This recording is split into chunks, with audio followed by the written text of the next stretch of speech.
We have reached staff-level agreement with the Sri Lankan authorities on the third review under the 4-year extended fund facility supported program.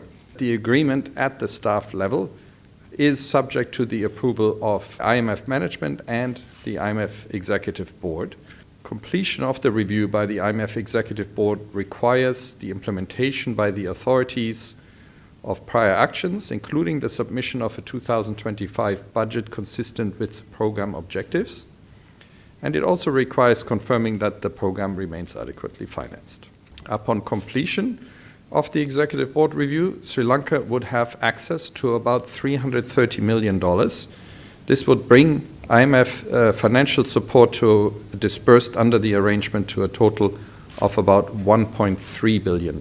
He emphasized that sustaining the momentum of the reforms is crucial for safeguarding the progress made so far. Sri Lanka's ambitious reform agenda, supported by the EFF, is delivering commendable outcomes.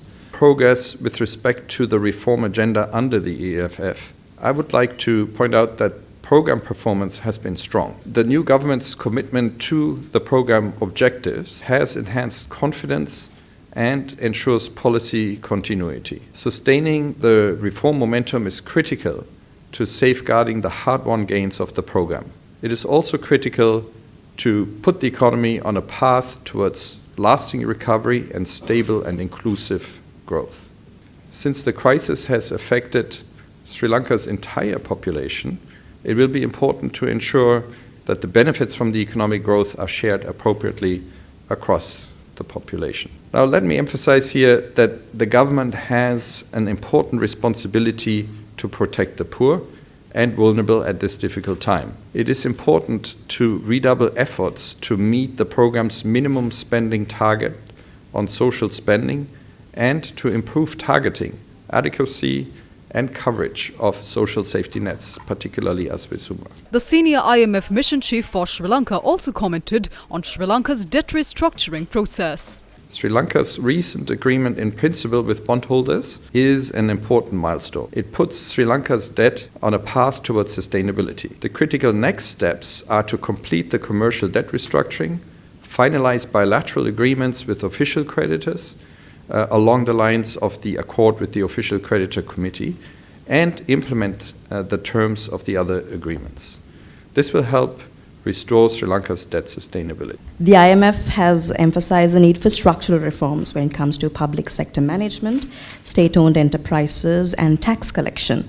So, what tangible results have been achieved in these areas so far? And how do you assess the government's commitment to implementing these reforms in a timely manner? The new Public Financial Management Act will instill principles of good governance and transparency into Sri Lanka's public finances.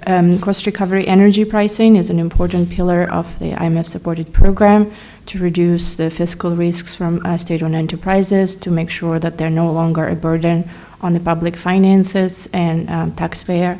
Legacy debts of the SOEs are also being repaid and resolved, further reducing those risks.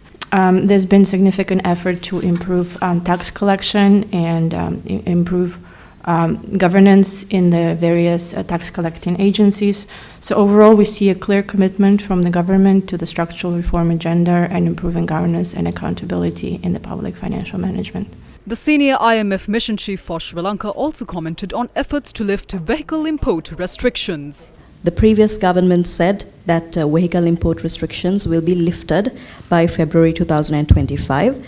So if the current government goes ahead with that decision, will this comply with the IMF recommendations? That is a decision by the government that has implications with respect to monetary policy. So yes, that is a part that we have discussed. In fact, we have already discussed in the previous review. Lifting these restrictions will be a very important source of revenue for the government in the year ahead. It's one of the more and more rare opportunities to raise revenue in Sri Lanka. So it'll be an important part of that. Of course, it needs to be managed carefully with respect to the reserves of the country.